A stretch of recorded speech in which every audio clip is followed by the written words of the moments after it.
हाँ, तो नमस्कार। शुरू करते हैं हम अपनी कक्षा को। और आज का अपना जो टॉपिक ले रहे हैं हम अब, वो है भाषाई कौशल। भाषाई कौशल अपनी यूनिट का पहला टॉपिक है। 5 जो यूनिट है उसमें से पहली जो यूनिट है उसमें है आपके भाषाई कौशल।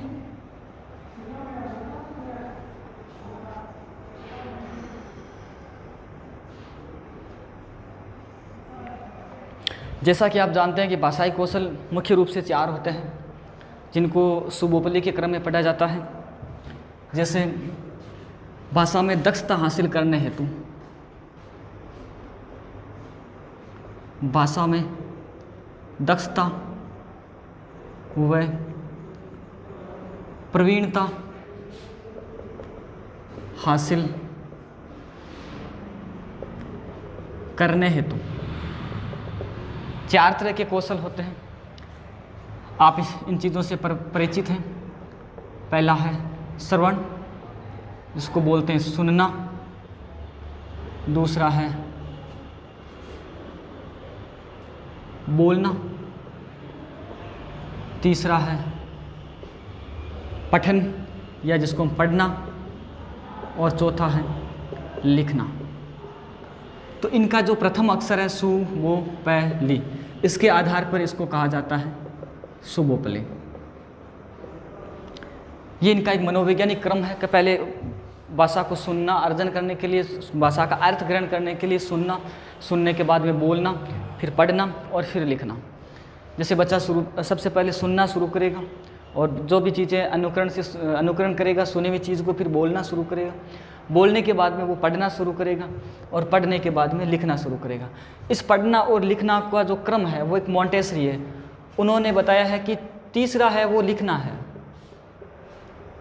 और चौथा है वो पढ़ना है। बाकी 1 और 2 बाकी वाले क्रम तो उन्होंने जैसे बताए कि श्रवण का सुनना, बोलना, लेकिन यहाँ उन्होंने लिखना और पढ़ना। तो ये जो 2 अलग बताए हैं वो है मॉन्टेसरी। अर्थात मॉन्टेसरी ने सुबोपली के स्थान पर सुबोलिप बताया। उन्होंने सुबोपली नहीं बताया, सुबोलिप बताया। ये तो बेसिक सी बात है। तो 2-3 छोटे-छोटे क्वेश्चन हैं। भाषा में भाषाई कौशल क्यों आवश्यक है?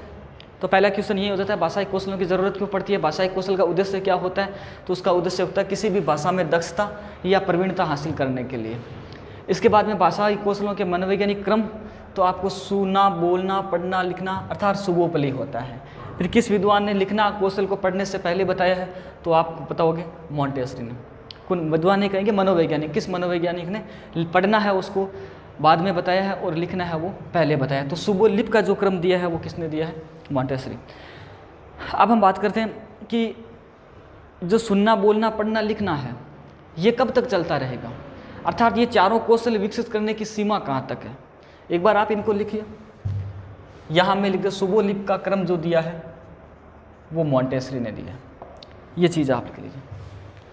और ये जो भाषा कौशल है ये किस कक्षा तक चारों कौशल विकसित हो जाने चाहिए? तो ध्यान रखना चाहिए ये है कक्षा 5 तक। कक्षा 5 तक, कक्षा 5 तक जो चारों मनोवैज्ञानिक क्रम है वो कक्षा 5 तक आपके क्लियर हो जाने चाहिए। यानी 6वीं कक्षा के बाद में ये मनोवैज्ञानिक क्रम सुनना, बोलना, पढ़ना, लिखना, ये कौशल नहीं पढ़ाए जाते, नहीं इन कौशलों का विकास करवाया जाता। कक्षा 5 तक जब बच्चा पहुँचे तो ये चारों कौशल कंप्लीट हो जाने चाहिए। एक पर्सन याद रखना, इसको पूछ लिया जाता है, छोटा क्वेश्चन। अब इनमें से मैं आपको बता देता हूँ। ये बेसिक कंसेप्ट हुआ। अब हम इसमें से सबसे पहले श्रवण कौशल को पढ़ेंगे, उसके बाद में बोलने वाले को पढ़ेंगे, फिर पढ़ना और फिर लिखना। देखो यहाँ 2-3 क्वेश्चन हो गए हमारे, बिल्कुल सिंपल है। वैसे इसमें ज़्यादा हम डिटेल से पढ़ने वाली चीज़ें, इसमें थ्योरी सैद्धांतिक चीज़ें ज़्यादा हैं और समझने वाली चीज़ें कम हैं। सबसे पहले आप ले लीजिए श्रवण कौशल या सुनना। ध्यान से देखें, श्रवण कौशल या सुनना, जो 4 है, सुनना, बोलना, पढ़ना, लिखना, उनमें से सबसे प्रथम ये है। तो एक चीज़ तो हो जाएगी क्या कि ये है सीखने में, भाषा सीखने में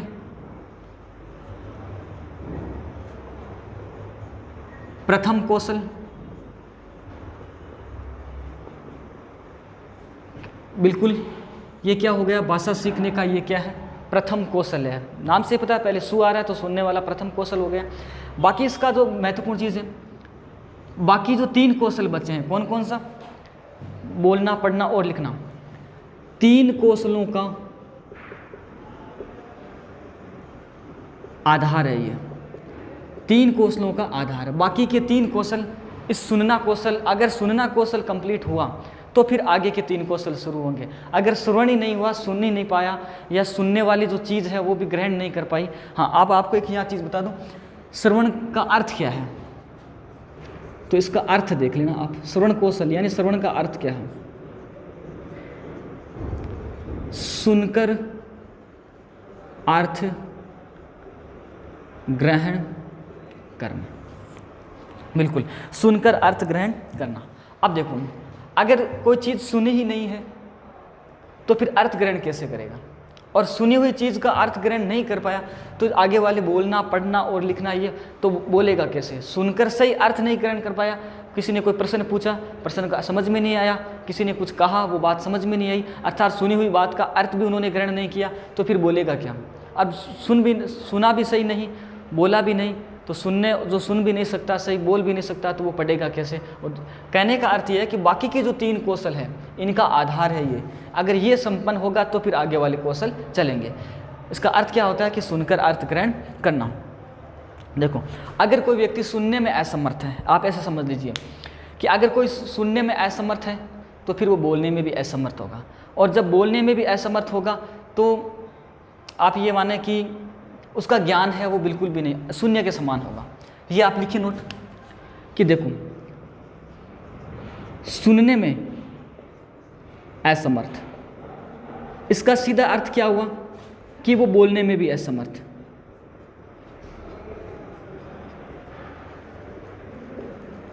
सुनने में जो असमर्थ, बोलने में भी असमर्थ, इसका परिणाम, इसका उत्तर क्या होगा, अर्थात उसका ज्ञान क्या हो जाएगा, शून्य। ये चीज़ शॉर्ट में समझें, जो सुनने में असमर्थ है वो बोलने में असमर्थ होगा, अर्थात उसका ज्ञान क्या होगा, शून्य होगा। अब क्या बात सुने, तो ध्यान से सुने। अब सुनने में असमर्थ का मतलब क्या है, यहाँ अब मैं वापस आता हूँ। सुनने में असमर्थ, यहाँ इसका अर्थ क्या है, अर्थात सुनने में समर्थता का अर्थ क्या है। सुनने में असमर्थता का अर्थ है कि जो कहे, जो कही गई बात हो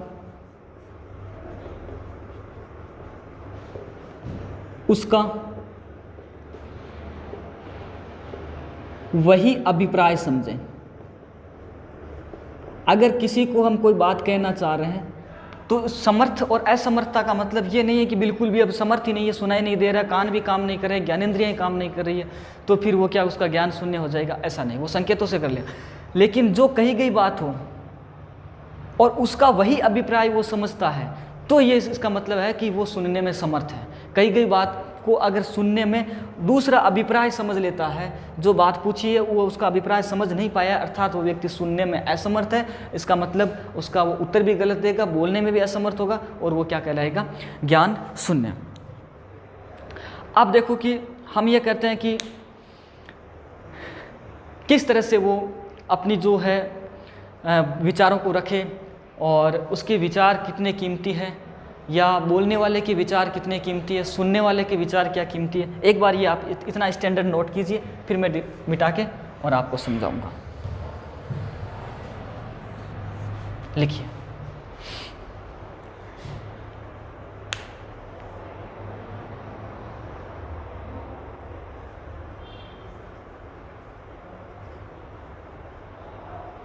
चलो मिटा देता हूँ।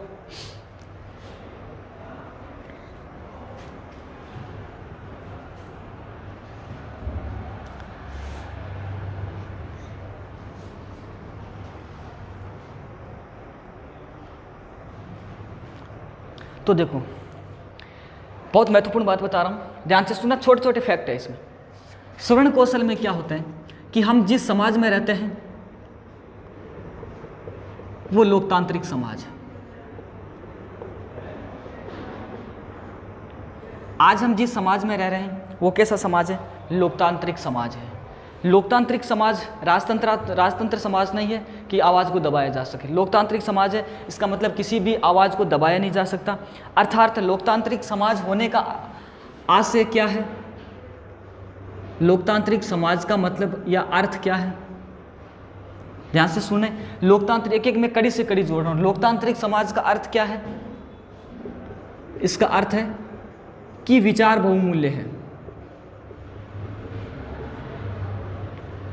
लोकतांत्रिक समाज में विचार बहुमूल्य है, इसलिए हम अर्थ ग्रहण करते हैं तो ध्यान रखें, विचारों का आदर करें। ध्यान सुनें, वापस बताएं, हम जिस लोकतांत्रिक समाज में रहते हैं अर्थात विचार बहुमूल्य है, विचार कीमती है। हम ये नहीं कह सकते कि नहीं ऐसा नहीं हो सकता। हर एक विचार कीमती है। विचार कीमती है तो उसके विचारों का आदर करें। वापस सुने आगे, उनके विचारों का क्या करें? आदर करें। क्यों? अगर मान लीजिए विचार विरोधी है, अगर कोई हमारे खिलाफ है, अगर हमारे विरोध में विचार रखता है, ध्यान से सुने, अगर हमारे विरोध में विचार रखता है तो इसका मतलब ये नहीं कि हम उसका अर्थ ग्रहण नहीं करें। श्रवण कौशल ये नहीं होता। अगर विरोधी विचार भी ही हमारे हैं, अर्थात कोई विरोधी मत, यूँ कहूँ सीधी भाषा में कि अगर कोई विरोधी या प्रतिकूल मत भी रखें तो उसको क्या करें आप? विनम्रता से, ध्यान से सुने, उसका विरोधी है तो भी उसका आप क्या करें? विनम्रता से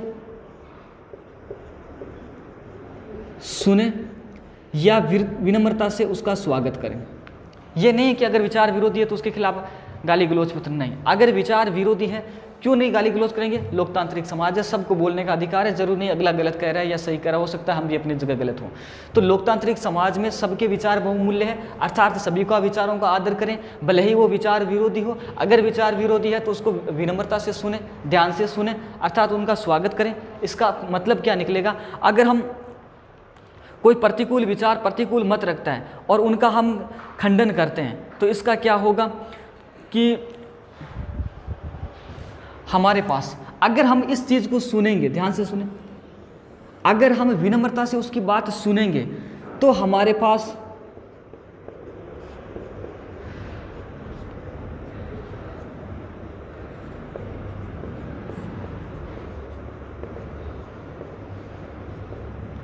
हम क्या करेंगे? अगर उसकी बात विरोधी प्रतिकूल विचारों या विरोधी मत की भी बात सुनेंगे विनम्रता से तो हम ठोस तर्क देने में सक्षम हो जाएंगे, समर्थ हो जाएंगे। अगर हमें किसी ने कोई भी भला बुरा कहा, उसको सुन लिया और भविष्य में अगर उसकी बातें हमने सुनी हुई है तो हम वापस उसको मजबूत तर्क दे सकते हैं, नहीं ये बात ऐसे नहीं होती, ये ऐसे थी। तो ध्यान रखें, अगर विरोधी विचार है तो उनको विनम्रता से सुने, जिसका अर्थ क्या होगा कि हम भविष्य में ठोस तर्क प्रस्तुत करने में सक्षम होंगे। अगर विनम्रता से नहीं सुनेंगे तो इसका क्या होगा? हम विरोधी तर्कों का खंडन नहीं कर पाएंगे, क्योंकि जो भी विरोधी तर्क वितर्क हमारे ऊपर जो लांछन लगते हैं उनका हम खंडन नहीं कर पाएंगे अगर हमने उसकी बात श्रवण कौशल के माध्यम से विनम्रता से उसका अर्थ ग्रहण नहीं किया है। तो ठोस तर्क देने में सक्षम कब होंगे? जब हम विनम्रता से बात सुनेंगे। किसकी? चाहे वो अपना प्रशंसक हो, चाहे वो अपना विरोधी हो। खास तौर से विरोधी हो या प्रशंसक हो, सभी के विचारों का आदर करें। क्यों? क्योंकि सभी विचार बहुमूल्य है। विचार बहुमूल्य क्यों? क्योंकि हम लोकतांत्रिक समाज के अंदर अपना जीवन यापन कर रहे हैं। इसके अलावा श्रवण कौशल में एक और आप ध्यान रखें, ये तो हो गई बात विचारों की। एक क्या होता है? कविता, कहानी व साहित्य का, कविता, कहानी व साहित्य का आनंद लेने में, ऐसा सीधा लिख लो, आनंद लेंगे। बच्चे क्या करेंगे? अगर उनमें श्रवण कौशल अच्छा होगा तो ये लोकतांत्रिक समाज को समझेंगे, उनके विचार बहुमूल्य होते हैं, उनके विचारों का वो ऐसा क्लाइमेट देंगे बच्चों को कि बच्चे अगर विरोधी तर्क है तो उनको भी क्या करेंगे? आदर करेंगे। क्यों करेंगे? उनको समझाएंगे कि देखो अगर विरोधी मत है तो उनको भी विनम्रता से सुनो, ताकि आप आगे ठोस तर्क देने में या विरोधी तर्कों का खंडन करने में सक्षम हो जाओ। फिर हम बच्चों में कविता, कहानी और साहित्य का आनंद लेंगे। अगर श्रवण कौशल अच्छा है तो बच्चा कविता, कहानी और साहित्य का आनंद लेंगे। लेकिन यहाँ ध्यान रखें कि श्रवण कौशल का उद्देश्य कविता, कहानी और साहित्य से मनोरंजन करवाना नहीं है। ध्यान रखना।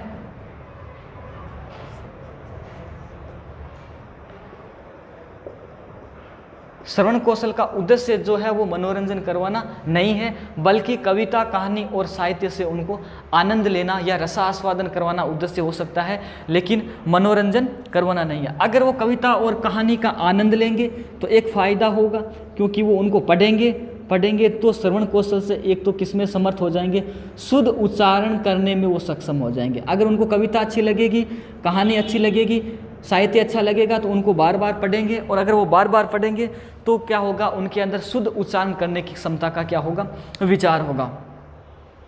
इसके अलावा क्या होता है कि श्रवण कौशल के माध्यम से हम एक बात, 2-3 बातें और हैं, एक बार इन चीज़ों को नोट करें आप। छोटी छोटी बातें बहुत डिटेल में लिखी गई है, तो आप इनका दूसरा स्टेप ये बनाएं, फिर आगे पढ़ते हैं।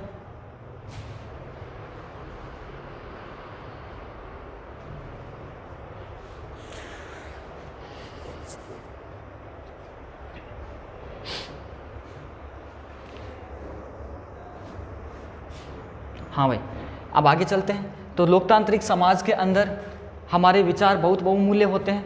विचार बहुमूल्य होते हैं, विचारों का क्या करें, हम आदर करें। विचार चाहे हमारे पक्ष में हो, चाहे हमारे खिलाफ हो।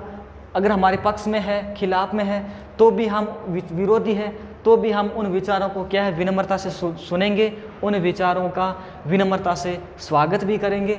अर्थात अगर हम उन विचारों को विनम्रता से सुन रहे हैं, इसका मतलब हम विरोधी तर्कों का खंडन करने में सक्षम हो जाएंगे, उनके खिलाफ ठोस तर्क देने में भी हम सक्षम हो जाएंगे। ये देखो व्यावहारिक जीवन की बातें हैं। इसके बाद अगला जो श्रवण कौशल होता है, श्रवण कौशल में अगला कार्य क्या होता है कि श्रवण कौशल के माध्यम से हम बच्चों के अंदर कविताओं को, कहानियों में या साहित्य में पढ़ने में, उनका आनंद लेने में हम रुचि जागृत करेंगे। और जब हम उनके अंदर रुचि जागृत करेंगे तो एक कहानी को अच्छे से बताएंगे, एक कविता को अच्छे से पढ़ाएंगे, तो वो कविता को जब अच्छे से पढ़ेगा तो उनके अंदर किसका विकास होगा, शुद्ध उच्चारण करने की क्षमता उसके अंदर विकसित होगी। तो ये श्रवण कौशल की एक विशेषता हो गई कि क्या श्रवण कौशल का उद्देश्य शुद्ध उच्चारण करना श्रवण कौशल से हो सकता है, तो हाँ, शुद्ध उच्चारण करना श्रवण कौशल से संभव है। श्रवण कौशल से कहानी, साहित्य या कविता का आनंद लेना बिल्कुल सही है, कविता और कहानी का आनंद ले सकते हैं। तो श्रवण कौशल का उद्देश्य मनोरंजन करवाना होता है, नहीं होता। किसी भी भाषाई कौशल का उद्देश्य क्या है, केवल मनोरंजन करवाना नहीं होता है। क्या होता है, उनको रसास्वादन और आनंद लेना उनका उद्देश्य होता है। इसके बाद हम आगे की चीज़ देखते हैं।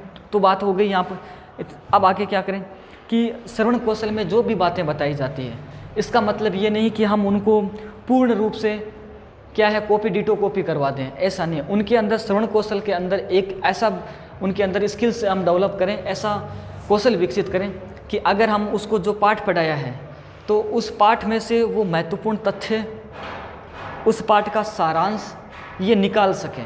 अगर ये चीज़ें बच्चा निकाल रहा है या निकालने में सक्षम है, इसका मतलब श्रवण कौशल उस बच्चे का बहुत अच्छा है। तो ध्यान रखिए, पाठ का सारांश, किसी भी पद्य का सारांश, किसी भी गद्य का सारांश, अर्थात जो भी चीज़ें दी गई, जो भी पाठ्य सहगामी क्रियाएं हैं, उनमें से वो महत्वपूर्ण बातों का चयन कर सकेगा। अगर श्रवण कौशल के माध्यम से ये संभव हो सकता है, तो श्रवण कौशल के माध्यम से वह महत्वपूर्ण बातों का चयन करते हुए उसका सारांश ग्रहण कर सकेगा। तो पहली चीज़ ध्यान रखें, यहाँ पे लिखें, श्रवण कौशल के द्वारा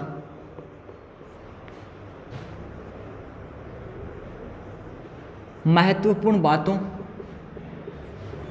व उनका सारांश ग्रहण करने में समर्थ बनाना, ये भी एक उद्देश्य होता है।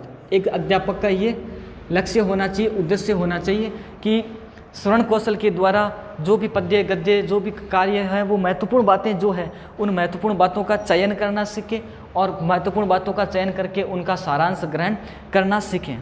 इसके अलावा इसमें महत्वपूर्ण बात और है कि श्रवण कौशल के द्वारा स्वरों का आरोह, अवरोह तथा यति गति का ज्ञान करवाना। आरोह अवरोह उतार चढ़ाव, जब हम कविता पढ़ाते हैं तो बच्चों को ये बताएं कि किस स्वर का उच्चारण करते समय, किस लाइन का उच्चारण करते समय हमें आवाज़ को ऊपर ले जाना है, आरोह करना है, किसका अवरोह करना है, अर्थात कहाँ आपको रुकना है, कहाँ आपको थोड़ी गति बनानी है। यति का मतलब विराम होता है। तो काव्य का आस्वादन करते समय स्वरों का आरोह अवरोह है, काव्य की पाठ की यति गति, इन सब में ज्ञान, इन सब का ज्ञान करवाना श्रवण कौशल के तहत आता है। इन सब का आप क्या करेंगे, ज्ञान करवाएं। अब हमारे लिए विषय वस्तु महत्वपूर्ण बन जाता है कि ऐसा कौन से तरीके लगाएं या कौन सी विधियों का ऐसा प्रयोग करें कि वो इन चीज़ों को अच्छे से क्लियर कर पाएँ, कि भाई वो महत्वपूर्ण बातों का चयन भी कर सके, आरोह अवरोह भी कर सके, अर्थात विरोधी तर्कों का खंडन भी कर सके। ये बातें के लिए हमें क्या करना पड़ेगा, इसके अंदर कुछ चीज़ें आपके महत्वपूर्ण आएगी। एक इसके अंदर क्या आता है कि एक तो जो हम बच्चों को सिखाते हैं, जो सामग्री है, जो भी पाठ्य सामग्री है, ऐसा लिख सकते हैं पाठ्य सामग्री, सीधा सामग्री लिख लो। श्रवण कौशल है तो पाठ्य सामग्री नहीं लिखते। सामग्री जो है वो हमारी प्रसंग अनुकूल होनी चाहिए। सामग्री क्या हो, प्रसंग अनुकूल हो, तथा ध्यान से सुने, सामग्री कैसी हो, प्रसंग अनुकूल हो, बच्चे के स्तर के अनुसार हो, उसका लेवल क्या है, उसके लेवल की चीज़ बताई जाए। सामग्री प्रसंग अनुकूल और आपके बच्चे के जो स्तर है उसके अनुसार, और इसके अलावा पाठ्य सहगामी क्रियाओं का भी ध्यान रखें।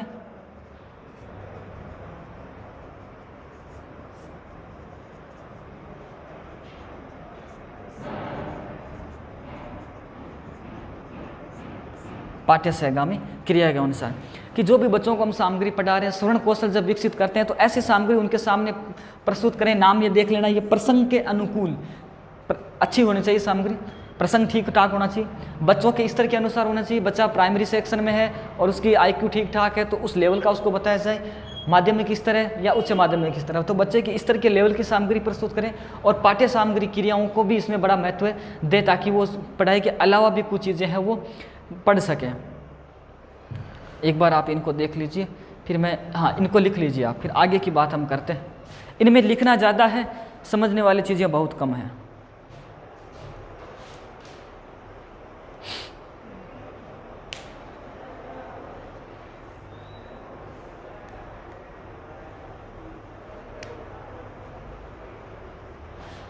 हाँ भाई, तो आगे शुरू करते हैं।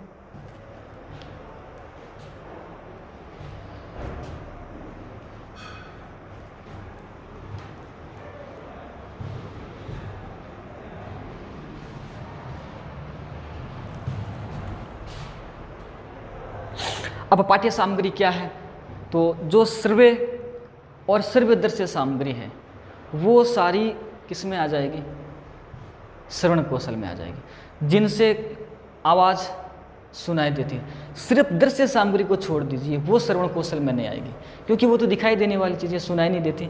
तो ध्यान रखें, इसके अंदर आप विशेष रूप से ध्यान रखें, श्रव्य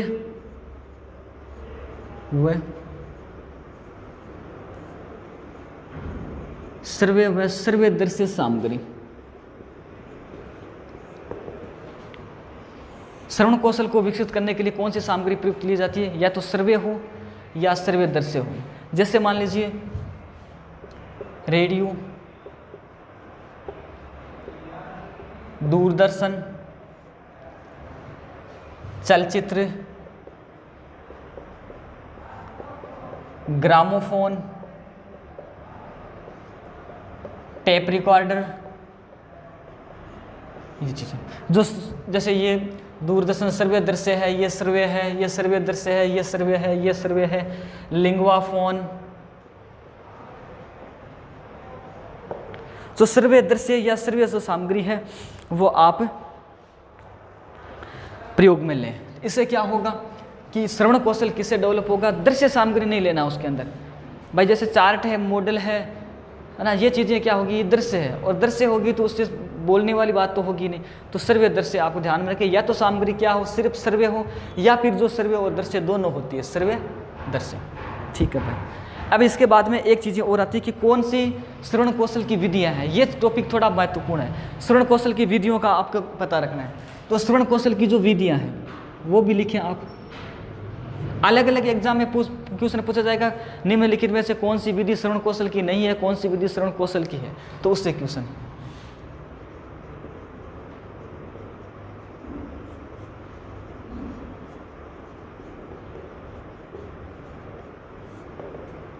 श्रवण कौशल की विधियां, एक तो है प्रश्नोत्तर विधि, इसके अलावा कहानी विधि। प्रश्नोत्तर विधि है वो श्रवण कौशल की विधि है, कहानी विधि है वो इसकी विधि है। इसके अलावा अनुकरण विधि, ये भी इसी की विधि है। इसके अलावा हमने पढ़ा था वाचन विधियों में सहस्वर वाचन विधि, इससे श्रवण कौशल विकसित होता है। प्रश्नोत्तर विधि, सहस्वर विधि, कहानी विधि। अब इसमें जो एक और है भाषण विधि, इसमें भी बोला जाता है, जो भाषण दिया जाता है उससे भी सुनने का कौशल जो विकसित होता है। एक महत्वपूर्ण विधि है भाई, ये आप मोस्ट मान लेना,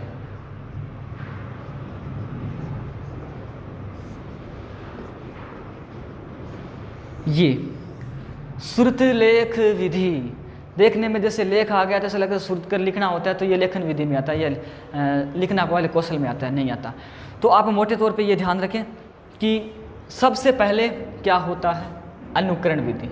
बच्चा अपने परिवार में जन्म लेता है, अपनी माँ से, फिर अपने माता पिता से, फिर अपने परिवार से, फिर अपने पड़ोस से, फिर अपने विद्यालय से, फिर समाज से, फिर दुनिया से वाकिफ़ होता है।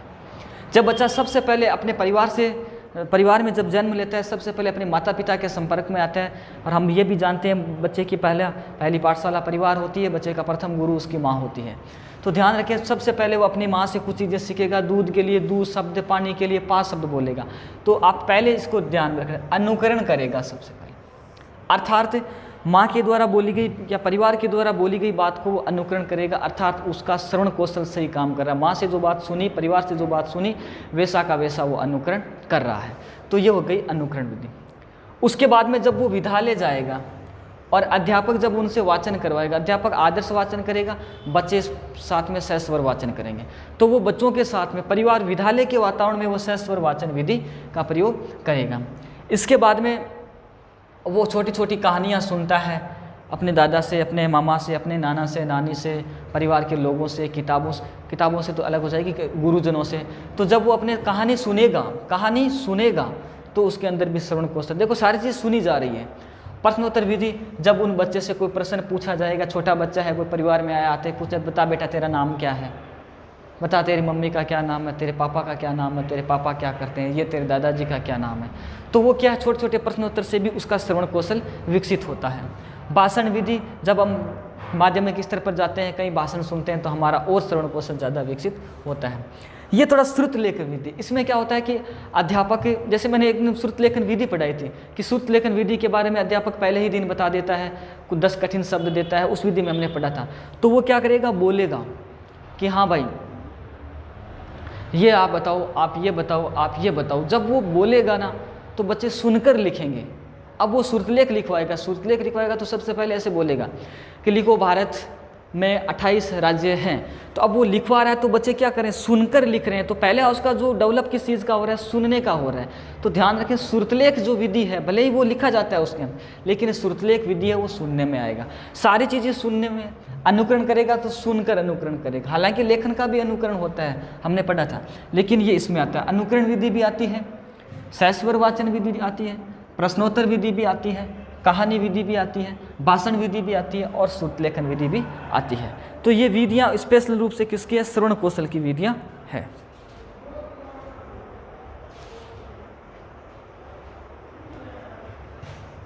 एक बार ये लिखो आप, इसके अलावा इसमें कुछ छोटी बातें और बता दीजिए।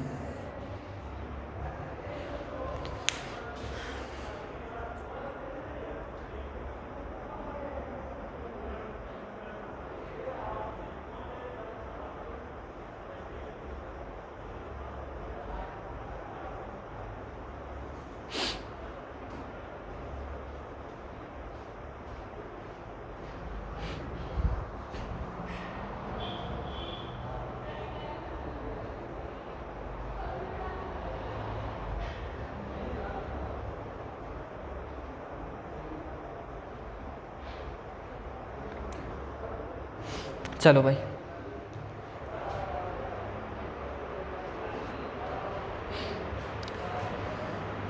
एक फैक्ट है, एक तथ्य है,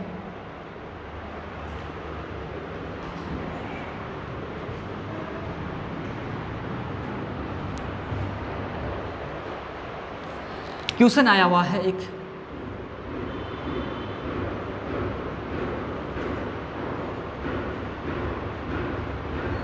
प्रारंभिक अवस्था में बालक सीखता है। ऑप्शन नंबर 1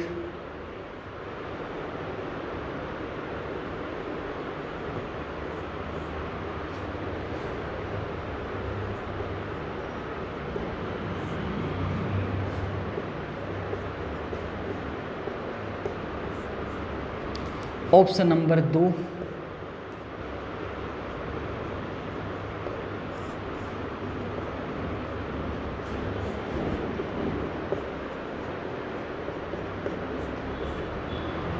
ऑप्शन नंबर 3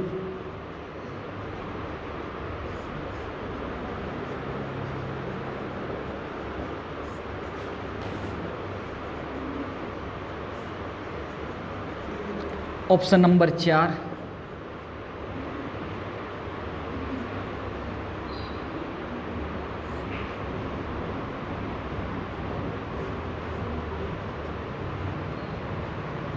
ये क्वेश्चन आया हुआ है आपके, ये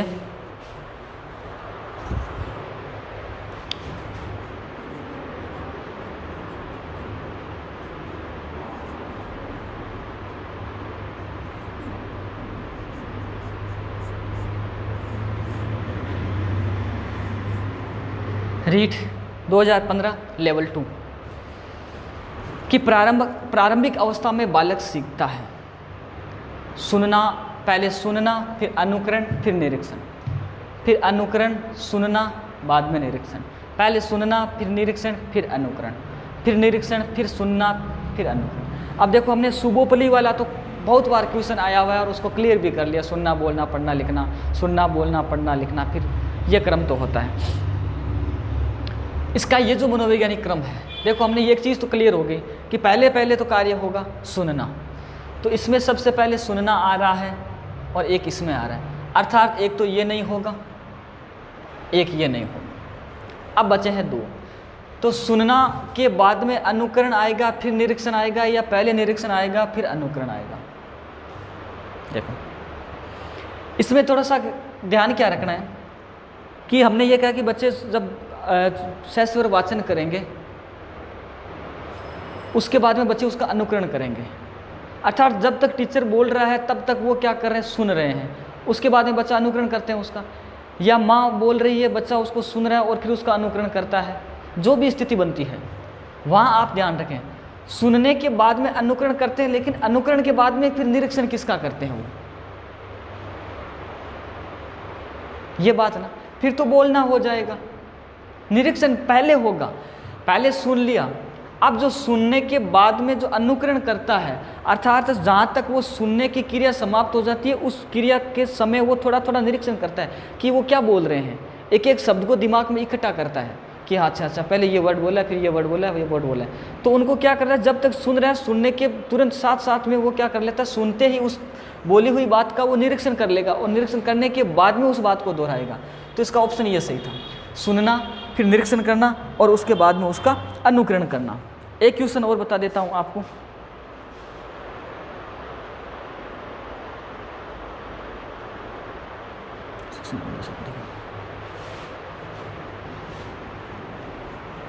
एक मिनट देखो,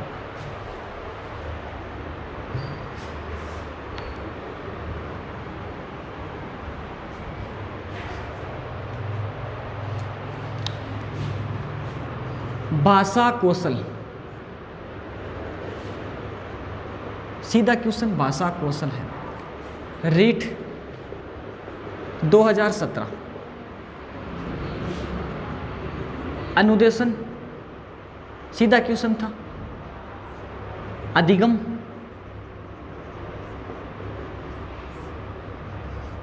और एक ऑप्शन और बता देता हूँ, शिक्षण, एक ऑप्शन था दक्षता। इनमें से भाषा कौशल क्या है? रीट 2017 में पूछा। भाषा कौशल एक अनुदेशन है, निर्देश है, एक अधिगम करने के लिए है, शिक्षण कार्य के लिए है, या दक्षता हासिल करने के लिए है। देखो, अनुदेशन बिना लैंग्वेज स्किल के अनुदेशन निर्देश दिया जा सकता है, अधिगम भी बच्चे कर सकते हैं, इसके अलावा शिक्षण भी करवाया जा सकता है। लेकिन जो भाषा में दक्षता है, जो प्रवीणता है, विचारों का खंडन करना, विचारों को समझना, ध्यानपूर्वक सुनना, शुद्ध उच्चारण करना, ये जो विचारों की प्रवीणता है, ये जो विचारों की दक्षता है, वो ही है भाषा कौशल। इसके अलावा ये भाषा कौशल नहीं है। तो कुल मिला के हमने आज जो है सबसे पहले पढ़ा था श्रवण कौशल। आगे की क्लास में हम श्रवण के बाद में बोलने वाला वाचन, उसके बाद में पठन कौशल, उसके बाद में लेखन कौशल। तो 4 हमें भाषाई कौशल पढ़ने हैं। आप लगातार आज ये टॉपिक पढ़ें, श्रवण कौशल का 2-3 पेज का टॉपिक आपके पास होगा, उसको पढ़ें, उसका सारांश निकालें और फिर आप अपनी क्लास से मिलान करें, ताकि आपको ये लगे कि हाँ, इस क्लास और उस क्लास में पढ़ने से आपका टॉपिक अच्छे से क्लियर हो रहा है। कल के लिए दीजिए इजाज़त, तब तक के लिए धन्यवाद।